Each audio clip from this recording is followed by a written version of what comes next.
July 3, 2019 Kothamangalam Vadattupara. സമയം രാവിലെ ഒരു 10 മണിയായിട്ടുണ്ടാവും. വടാട്ടുപാറ സ്വദേശിയായിട്ടുള്ള മാത്യു തൻ്റെ വീട്ടിലിരുന്ന് പത്രം വായിച്ചുകൊണ്ടിരിക്കുകയായിരുന്നു.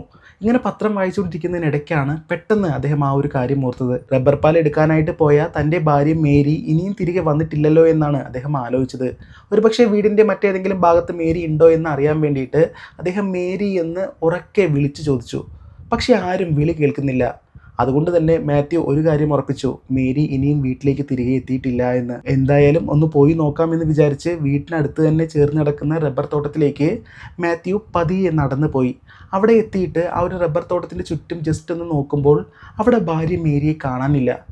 ആ ഒരു റബ്ബർ തോട്ടത്തിൻ്റെ താഴ്ഭാഗത്തേക്ക് നോക്കിയ സമയത്താണ് ഒട്ടും പ്രതീക്ഷിക്കാത്ത ആ ഒരു കാഴ്ച മാത്യു കാണുന്നത്. അവിടെ ഒരു റബ്ബർ മരത്തിന് താഴെയായിട്ട് മേരി മലർന്ന് വീണ് കിടക്കുന്നു. അയ്യോ, മേരിക്ക് എന്തു പറ്റി എന്ന് പറഞ്ഞിട്ട് മാത്യു വേഗം മേരിക്ക് അരികിലേക്ക് പോയി. അവിടെ ചെന്നിട്ട് മേരിയുടെ തലഭാഗം പതിയെ പൊക്കി നോക്കുന്ന സമയത്താണ് മാത്യു ആ ഒരു കാഴ്ച കാണുന്നത്.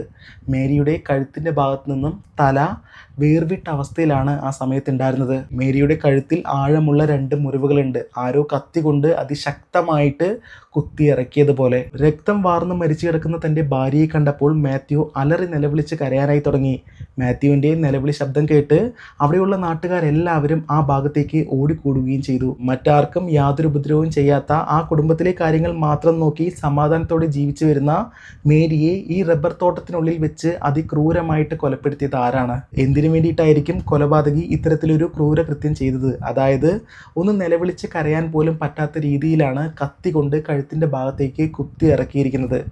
അപ്പോൾ ഇത്രയും വലിയൊരു ക്രൂരകൃത്യം ചെയ്യാനുള്ള കാരണം എന്താണ്? സത്യത്തിൽ ഈ കേസന്വേഷണത്തിൻ്റെ അവസാനം എന്തിനു വേണ്ടിയിട്ടാണ് കൊലപാതകം നടത്തിയതെന്ന് വെളിയിൽ അറിഞ്ഞപ്പോൾ പോലീസുകാർക്ക് മാത്രമല്ല, കേരളത്തിലെ ജനങ്ങൾക്ക് പോലും അത് വിശ്വസിക്കാനായിട്ട് കഴിഞ്ഞിട്ടുണ്ടായിരുന്നില്ല.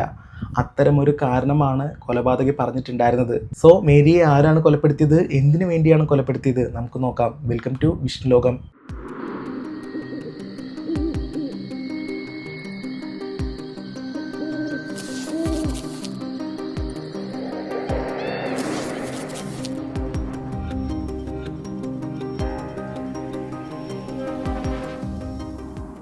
മാത്യുവിൻ്റെ നിലവിളിച്ചുള്ള കരച്ചിൽ കേട്ട് ആ ഭാഗത്തേക്ക് ആദ്യമായിട്ട് ഓടി വന്നത് അയൽവക്കക്കാരനായിട്ടുള്ള മാർട്ടിനാണ്. മേരിയെ ആരോ അതിക്രൂരമായിട്ട് കൊലപ്പെടുത്തിയതാണ് എന്ന് മനസ്സിലാക്കിയ മാർട്ടിൻ ഉടൻ തന്നെ പോലീസ് സ്റ്റേഷനിലേക്ക് വിളിച്ചിട്ട് ഈ ഒരു കാര്യം പറഞ്ഞു. പോലീസുകാർ വളരെ വേഗത്തിൽ സംഭവ സ്ഥലത്തേക്ക് എത്തിച്ചേരുകയും ചെയ്തു. സംഭവ സ്ഥലം സെക്യൂർ ചെയ്ത പോലീസ് ഉദ്യോഗസ്ഥർ വളരെ പെട്ടെന്ന് തന്നെ ഡോഗ് സ്ക്വാഡിനെ ആ ഒരു ഭാഗത്തേക്ക് വിളിച്ചു വരുത്തുകയാണ്. വളരെ വേഗത്തിൽ ഡോഗ് സ്ക്വാഡ് ആ ഒരു ഭാഗത്തേക്ക് എത്തിച്ചേരുകയും ചെയ്തു. പോലീസ് നായ മേരി മരിച്ചു കിടക്കുന്ന ആ ഒരു റബ്ബർ മരത്തിൻ്റെ താഴ്ഭാഗമൊക്കെ ജസ്റ്റ് ഒന്ന് മണപ്പിച്ച ശേഷം പതിയെ മുന്നോട്ട് നടക്കാനായി തുടങ്ങി. ഇങ്ങനെ നടന്ന് ഒരു വീടിൻ്റെ മുന്നിലായിട്ട് ആ നായ കിടന്നു. നായ ഇത്തരത്തിൽ കിടക്കുന്നതിൻ്റെ അർത്ഥം ഡോഗ് സ്ക്വാഡിലെ ഉദ്യോഗസ്ഥന് മനസ്സിലായത് കൊണ്ടാവാം അയാൾ അന്വേഷണ ഉദ്യോഗസ്ഥൻ്റെ അരികിലേക്ക് ചെന്നിട്ട് ചില കാര്യങ്ങൾ പറഞ്ഞു. ശേഷം കേസ് അന്വേഷിക്കുന്ന അന്വേഷണ ഉദ്യോഗസ്ഥൻ വളരെ പെട്ടെന്ന് തന്നെ മാത്യുവിൻ്റെ അയൽവക്കക്കാരനായിട്ടുള്ള മാർട്ടിൻ അവിടെ നിൽക്കുന്നുണ്ടായിരുന്നു. അദ്ദേഹത്തിൻ്റെ അരികിലേക്ക് ചെന്നു. എന്നിട്ട് അദ്ദേഹത്തോട് ചോദിച്ചു, ഈ വീട്ടിൽ ആരാണ് ഇപ്പോൾ താമസിക്കുന്നത് എന്ന്. മാർട്ടിൻ പോലീസ് ഉദ്യോഗസ്ഥനോട് മറുപടിയും പറഞ്ഞു, മുഹമ്മദാണ് ഈ വീട്ടിൽ താമസിക്കുന്നത് എന്ന്. ആരാണ് ഈ മുഹമ്മദ്, അയാൾ ഇപ്പോൾ എവിടെയാണുള്ളത്, മുഹമ്മദും മാത്യുവിൻ്റെ കുടുംബവും തമ്മിൽ എന്താണ് ബന്ധം തുടങ്ങിയ കാര്യങ്ങളാണ് പോലീസുകാർ അടുത്തതായിട്ട് അന്വേഷിച്ചത്. ഏകദേശം 20 വർഷങ്ങൾക്ക് മുമ്പാണ് മലപ്പുറംകാരനായിട്ടുള്ള മുഹമ്മദ് ഈ ഭാഗത്തേക്ക് താമസിക്കാനായിട്ട് വരുന്നത്. അദ്ദേഹം ഇവിടേക്ക് വന്നത് ഒറ്റയ്ക്ക് തന്നെയാണ് അദ്ദേഹം ജീവിച്ച് മുന്നോട്ട് പോകുന്നതും. മാത്യുവിൻ്റെ കുടുംബവും മുഹമ്മദും തമ്മിൽ വളരെ നല്ല ബന്ധമാണുള്ളത്. മാത്യുവിൻ്റെ റബ്ബർ തൊടിയിലെ റബ്ബർ മരങ്ങളെല്ലാം തന്നെ ടാപ്പ് ചെയ്യുന്നത് മുഹമ്മദാണ്. മുഹമ്മദിനെ കുറിച്ച് മേരിയുടെ ഭർത്താവായിട്ടുള്ള മാത്യുവിനോട് ചോദിച്ചപ്പോൾ അയാൾ പറഞ്ഞത് വളരെ നല്ല സ്വഭാവമുള്ള വ്യക്തിയാണ്, അങ്ങനെ പ്രത്യേകിച്ച് ഒന്നിനോടും തർക്കമൊന്നുമില്ല. ഇപ്പോൾ എന്തെങ്കിലും പൈസൻ്റെ കാര്യമാണെങ്കിലും എന്തെങ്കിലും തന്നാൽ മതി എന്ന രീതിയിലൊക്കെയാണ് മുഹമ്മദ് പറയുക.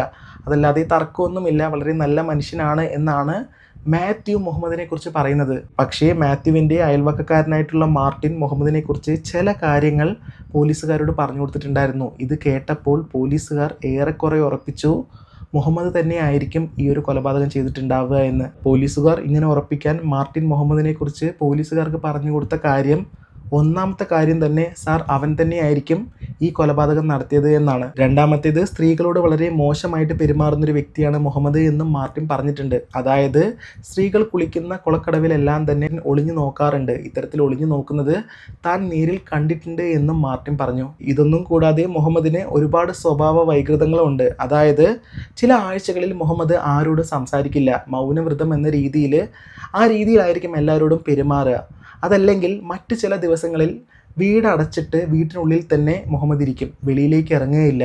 അത് ചിലപ്പോൾ ആഴ്ചകളോ മാസങ്ങളോ വരെ നീണ്ടു നിന്നു എന്ന് വരാം. ഇങ്ങനെ വീട്ടിൽ വാതിലടച്ചിരിക്കുന്ന ആ ഒരു സമയത്ത് പൂജകൾ ചെയ്യുമ്പോൾ പറയുന്ന മന്ത്രങ്ങളില്ലേ, അതുപോലത്തെ വാക്കുകൾ നല്ല ഉച്ചത്തിൽ പറയുന്നത് വെളിയിലേക്ക് കേൾക്കാനായിട്ട് കഴിയുമെന്നും മാർട്ടിൻ പറയുന്നുണ്ട്. കഴിഞ്ഞിട്ടില്ല, മുഹമ്മദ് പൊതുവെ സ്ത്രീകളോട് മാത്രമേ കൂടുതൽ സംസാരിക്കുകയുള്ളൂ, പുരുഷന്മാരോട് അധികം ഒന്നും സംസാരിക്കില്ല. ആരെങ്കിലും എന്തെങ്കിലും ചോദിച്ചു കഴിഞ്ഞാൽ പെട്ടെന്ന് അതിനുള്ള മറുപടി മാത്രം കൊടുത്തിട്ട് അവിടെ നിന്ന് ഒഴിഞ്ഞു പോവാറാണ് പതിവ്. ഓക്കെ, ഈ കൊലപാതകം നടന്ന ഈ ദിവസം മുഹമ്മദ് മാത്യുവിൻ്റെ വീട്ടിലേക്ക് വന്നിട്ടുണ്ടായിരുന്നോ എന്ന് അന്വേഷണ ഉദ്യോഗസ്ഥർ മാത്യുവിനോട് ചോദിച്ചപ്പോൾ അയാൾ പറഞ്ഞ മറുപടി, രാവിലെ നേരത്തെ ഇത്തരത്തിൽ റബ്ബർ ടാപ്പ് ചെയ്യാനായിട്ട് വീട്ടിൽ നിന്നും കൂടെ എടുത്തുകൊണ്ട് പോകും.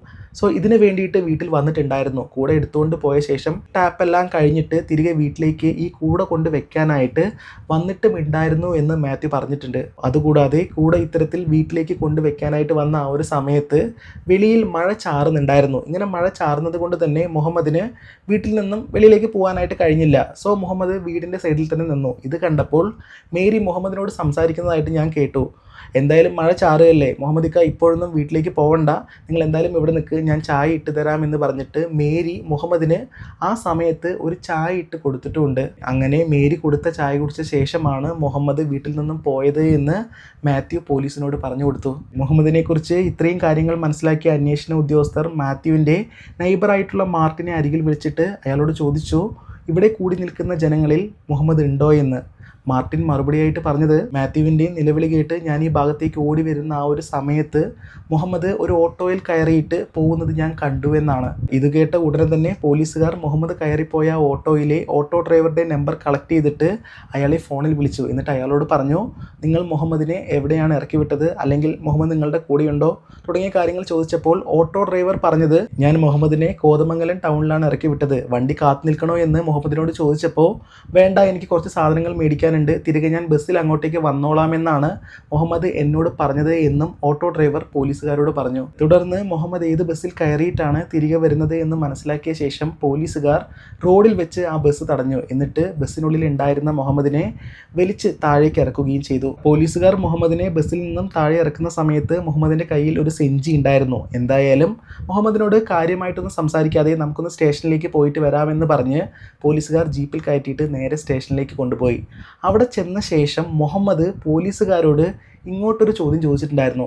സാറേ, എൻ്റെ വീടിൻ്റെ അവിടെ ഒരു ചേച്ചിയെ കൊലപ്പെടുത്തി, മേരി എന്ന ചേച്ചിയെ കൊലപ്പെടുത്തി എന്ന് ഞാൻ കേട്ടിട്ടുണ്ടായിരുന്നു, അയാളെ കിട്ടിയായിരുന്നോ, എന്താണ് സംഭവിച്ചത് എന്നുള്ള കാര്യങ്ങൾ ഇങ്ങോട്ട് മുഹമ്മദ് ഒന്നും അറിയാത്തതുപോലെ അന്വേഷണ ഉദ്യോഗസ്ഥരോട് ചോദിച്ചിട്ടുണ്ടായിരുന്നു. അതിനുവേണ്ടി തന്നെയാണ് നിന്നെ സ്റ്റേഷനിലേക്ക് കൊണ്ടുവന്നിരിക്കുന്നത് എന്ന് പറഞ്ഞിട്ട് പോലീസുകാർ മുഹമ്മദിനെ ചോദ്യം ചെയ്തു. പോലീസുകാർ ഇങ്ങനെ ചോദ്യം ചെയ്യുന്ന സമയത്ത് മുഹമ്മദ് പോലീസുകാരോട് പറഞ്ഞത്, ഞാനല്ല ഇതൊന്നും ചെയ്തത്, എനിക്കിതിനെക്കുറിച്ച് യാതൊന്നും അറിയില്ല, എനിക്ക് രാവിലെ ചായ തന്ന സ്ത്രീയാണ്, ഞാൻ അവരെ ഇങ്ങനെയൊക്കെ ചെയ്യുമോ, എനിക്കങ്ങനെ ചെയ്യാൻ കഴിയില്ല എന്നെല്ലാം തന്നെയാണ് മറുപടിയായിട്ട് പറഞ്ഞിട്ടുണ്ടായിരുന്നത്. അതുകൂടാതെ ഈ സംഭവം നടക്കുന്ന സമയത്ത് ഞാൻ കോതമംഗലം ടൗണിലായിരുന്നു, ഇത്തരം സാധനങ്ങളെല്ലാം തന്നെ മേടിക്കാനായിട്ട് വന്നതാണ് എന്ന് പറഞ്ഞിട്ട് തൻ്റെ സെഞ്ചിയിൽ നിന്നും അയാൾ മേടിച്ച കുറച്ച് സാധനങ്ങളും അതിൻ്റെ ബില്ലെല്ലാം തന്നെ പോലീസുകാരുടെ മുന്നിൽ വെച്ചിട്ടുണ്ടായിരുന്നു ഇയാൾ. ഇതിൻ്റെ കൂടെ ഒരു കത്തിയും ഉണ്ടായിരുന്നു. അയാൾ സെഞ്ചിയിൽ നിന്നും പോലീസിൻ്റെ മുന്നിൽ വെച്ച കത്തി ഒഴികെയുള്ള സാധനങ്ങളെല്ലാം തന്നെ പുതിയതായിരുന്നു, കത്തി മാത്രം പഴയതായിരുന്നു. മുഹമ്മദിൻ്റെ കയ്യിൽ നിന്നും ലഭിച്ച കത്തി ഫോറൻസിക് ലാബിലേക്ക് അയച്ചു കൊടുത്ത ശേഷം പോലീസുകാർ ചോദ്യം ചെയ്യൽ വീണ്ടും തുടർന്നു. പോലീസുകാരുടെ ചോദ്യത്തിന് മുഹമ്മദ് പറഞ്ഞ മറുപടിയിൽ സമയക്രമങ്ങളെല്ലാം തന്നെ തെറ്റിയിട്ടാണ് മുഹമ്മദ് മറുപടിയായിട്ട് പറയുന്നത്. അതായത് മുഹമ്മദ് കോതമംഗലത്താണ് എന്ന് പറയുന്ന സമയത്തെല്ലാം തന്നെ മുഹമ്മദിനെ ആ പറയുന്ന നാട്ടിൽ ഈ പറയുന്ന റബ്ബർ തൊടിയുടെ ഭാഗത്തായിട്ട് കണ്ടവരുണ്ട്. സാക്ഷിമൊഴികൾ മുൻനിർത്തി തെളിവുകൾ മുന്നിൽ വെച്ച് ചോദ്യം ചെയ്തപ്പോൾ മുഹമ്മദിന് അവസാനം മറുപടിയില്ലാതെയായി. അങ്ങനെ അയാൾ സമ്മതിച്ചു, ഞാൻ തന്നെയാണ് കൊലപ്പെടുത്തിയതെന്ന് മുഹമ്മദ് പോലീസിനോട് തുറന്നു പറഞ്ഞു. കൊലപ്പെടുത്തിയത് ഞാൻ തന്നെയാണ് എന്ന് സമ്മതിച്ച മുഹമ്മദിനോട് എന്തിനു വേണ്ടിയിട്ടാണ് കൊലപ്പെടുത്തിയത് എന്ന് ചോദിച്ചപ്പോൾ അയാൾ പറഞ്ഞ മറുപടി കേട്ട് പോലീസുകാർക്ക് വിശ്വസിക്കാനേ കഴിഞ്ഞില്ല. അതായത് മന്ത്രവാദത്തിന് വേണ്ടിയിട്ടാണ് ഞാൻ മേരിയെ കൊലപ്പെടുത്തിയത് എന്നാണ് മുഹമ്മദ് പോലീസിനോട് പറഞ്ഞത്. സമൂഹത്തിൽ നല്ല രീതിയിൽ ജീവിക്കുന്ന സ്ത്രീകളെ കൊലപ്പെടുത്തി കഴിഞ്ഞാൽ തനിക്ക് പുണ്യം ലഭിക്കും, തനിക്ക് നല്ലത് ലഭിക്കും, തനിക്ക് ശക്തി ലഭിക്കുമെന്ന് മുഹമ്മദ് വിശ്വസിച്ചിട്ടുണ്ടായിരുന്നു. ആരാണ് മേരിയെ കൊലപ്പെടുത്തിയത്, എന്തിനു വേണ്ടിയാണ് കൊലപ്പെടുത്തിയത് എന്നുള്ള കാര്യങ്ങൾ മനസ്സിലാക്കിയ പോലീസുകാർക്കും നാട്ടുകാർക്കും മറ്റൊരു സസ്പെൻസ് കൂടെ കാത്തിരിക്കുന്നുണ്ടായിരുന്നു. പ്രതി മുഹമ്മദ് കുറ്റം സമ്മതിച്ചതിനെ തുടർന്ന് തെളിവെടുപ്പിനായിട്ട് പോലീസുകാർ ഈ പറയുന്ന സംഭവ സ്ഥലത്തേക്ക് മുഹമ്മദിനെ കൊണ്ടുവന്നിട്ടുണ്ടായിരുന്നു. മുഖത്ത് യാതൊരു ഭാവവ്യത്യാസവും ഇല്ലാതെ ഇത്തരത്തിലൊരു കൊലപാതകം ഞാൻ നടത്തി, അതിന് യാതൊരു വിഷമവും ഇല്ലാതെയാണ് മുഹമ്മദ് അവിടെ നിന്നിട്ടുണ്ടായിരുന്നത്. എന്താണ് നീ ചെയ്തത് എന്ന് ചോദിച്ചപ്പോൾ മുഹമ്മദ് വിശദീകരിച്ച് പറഞ്ഞു. ഇത്തരത്തിൽ മേരി അവിടുത്തെ ഒരു റബ്ബർ മരത്തിൽ നിന്നും പാലെടുക്കാനായിട്ട്, ആ ഒരു കൂടിൽ നിന്നും പാലെടുക്കാനായിട്ട് ശ്രമിക്കുന്നതിനിടയ്ക്ക് അവിടെയുള്ള ഒരു ജാതി മരത്തിൻ്റെ മറവിലായിട്ട് ഇയാൾ മറിഞ്ഞു നിൽക്കുന്നുണ്ടായിരുന്നു കുത്തി കൊലപ്പെടുത്താനായിട്ട്. അങ്ങനെ ഇവർ ഈ പാലെടുക്കുന്ന സമയത്ത് പെട്ടെന്ന് തന്നെ മുഹമ്മദ് ആ ഭാഗത്തേക്ക് ഓടി വരികയും മേരിയുടെ കഴുത്തിൽ കത്തി കൊണ്ട് ആഞ്ഞ് 2 തവണ ബലമായിട്ട് ഇങ്ങനെ ഉള്ളിലേക്ക് കുത്തി ഇറക്കുകയുമാണ് ചെയ്തത്. കൃത്യമായിട്ട് സ്പൈനൽ കോഡിൻ്റെ ഈ ഭാഗത്തേക്ക് കുത്തി ഇറക്കിയത് കൊണ്ട് തന്നെ മേരിക്ക് നിലവിളിക്കാനോ കരയാനോ ഒന്ന് പെടയാനോ ഒന്നിനും സാധിച്ചിട്ടുണ്ടായിരുന്നില്ല. അങ്ങനെ അവർ നിലത്ത് വീണ് ചോര വാർന്ന് മരിക്കുകയായിരുന്നു. ഇതിൽ നാട്ടുകാരെയും പോലീസിനെയും ഭയപ്പെടുത്തിയ മറ്റൊരു കാര്യം എന്താണെന്ന് വെച്ചാൽ, കുറച്ച് ദിവസമായിട്ട് മുഹമ്മദ് ഇതുപോലൊരു സ്ത്രീയെ കൊലപ്പെടുത്താനായിട്ട് പല രീതിയിൽ ശ്രമിച്ചുകൊണ്ടിരിക്കുന്നുണ്ടായിരുന്നു. അത് മേരിയെ എന്നല്ല, അവിടെ ഉള്ളതിൽ ഇത്തരത്തിൽ ഒറ്റയ്ക്ക് നിൽക്കുന്ന ഒരു സമയത്ത് ഒരു സ്ത്രീയെ വളരെ പെട്ടെന്ന് കൊലപ്പെടുത്തണം, തൻ്റെ ഈ പറയുന്ന മന്ത്രവാദത്തിന് വേണ്ടിയിട്ട്. അതുകൊണ്ട് തന്നെ പല വീടുകളിൽ, തനിക്ക് പരിചയമുള്ള പല വീടുകളിൽ ഇത്തരത്തിൽ ഭർത്താവില്ലാത്ത സമയത്ത് ഇയാൾ പോയി നിന്നിട്ടുണ്ട് മുഹമ്മദ്. എന്നിട്ട് ഈ പറയുന്ന സ്ത്രീകളോട് സംസാരിച്ചിട്ടുമുണ്ട്. വീട്ടിൽ ഭർത്താവുണ്ടോ, എന്താണ് ചെയ്യുന്നത് എന്നെല്ലാം തന്നെ ചോദിക്കും.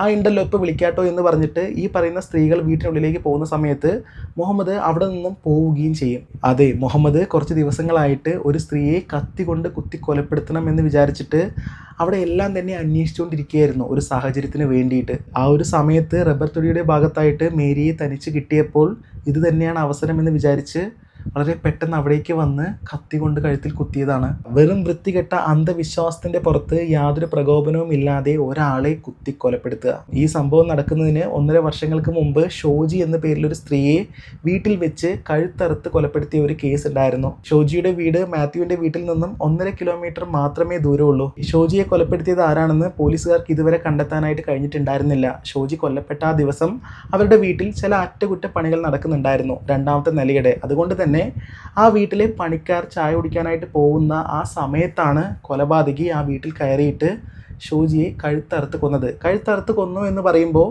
മേരി മരിച്ച അതേപോലെ തന്നെയാണ്, കത്തി കൊണ്ട് കഴുത്തിൽ ആഴത്തിൽ മുറിവുണ്ടാക്കിയിട്ടാണ് കൊലപ്പെടുത്തിയിരിക്കുന്നത്. പണിക്കാർ തിരികെ വീട്ടിലേക്ക് എത്തിയ സമയത്താണ് ഷോജി കഴുത്തറുത്ത് മരിച്ചു കിടക്കുന്ന ആ ഒരു കാഴ്ച കാണുന്നത്. ഒരുപക്ഷെ ഷോജിയുടെ കൊലപാതകത്തിന് പിന്നിലും മുഹമ്മദ് തന്നെയാണോ എന്ന് പോലീസുകാർ അന്വേഷിച്ചിട്ടുണ്ടായിരുന്നു. പക്ഷേ കാര്യമായിട്ടുള്ള തെളിവുകളൊന്നും തന്നെ പോലീസുകാർക്ക് കണ്ടെത്താനായിട്ട് കഴിഞ്ഞില്ല. യാതൊരു പ്രകോപനവും കൂടാതെ, ഇനി അതല്ലെങ്കിൽ ദേഷ്യമോ വൈരാഗ്യമോ അങ്ങനെയൊന്നുമല്ല, ഇനി അതും പോട്ടെ, സ്വർണത്തിന് വേണ്ടിയിട്ടോ പണത്തിന് വേണ്ടിയിട്ടോ അങ്ങനെ എന്തെങ്കിലും ആണോ എന്ന് ചോദിച്ചാൽ അതുമല്ല. വെറും അന്ധവിശ്വാസത്തിൻ്റെ പേരിൽ, വളരെ തെറ്റായിട്ടുള്ള മൂഢമായിട്ടുള്ള വിശ്വാസത്തിൻ്റെ പേരിൽ സ്ത്രീകളെ വെറുതെ കൊലപ്പെടുത്തുക. ഒന്ന് ആലോചിച്ച് നോക്കൂ, ഇവനെ പോലുള്ളവർ ജീവിച്ചിരുന്നു കഴിഞ്ഞാൽ എത്ര പേരുടെ ജീവനായിരിക്കും നഷ്ടപ്പെടുക. ഈ കേസുമായി ബന്ധപ്പെട്ട് മുഹമ്മദിനെ തെളിവെടുപ്പിന് കൊണ്ടുവന്ന വിഷ്വൽസ് എല്ലാം തന്നെ നിങ്ങൾക്ക് കാണണമെങ്കിൽ ഞാനത് വാട്സപ്പ് ചാനലിലും അതുപോലെ തന്നെ ടെലിഗ്രാം ചാനലിലും അപ്ലോഡ് ചെയ്തേക്കാം. താല്പര്യമുള്ളവർ ജസ്റ്റ് ഒന്ന് പോയി കണ്ടോളൂ, ലിങ്ക് ഡിസ്ക്രിപ്ഷനിൽ കൊടുത്തിട്ടുണ്ട്. അപ്പോൾ ഈ കേസിനെ കുറിച്ചുള്ള നിങ്ങളുടെ അഭിപ്രായങ്ങളും അന്ധവിശ്വാസങ്ങളെക്കുറിച്ചുള്ള നിങ്ങളുടെ അഭിപ്രായങ്ങളും കമൻറ്റ് ബോക്സിൽ അറിയിക്കണേ. മറ്റു വീഡിയോ ആയിട്ട് വീണ്ടും കാണാം. ബൈ.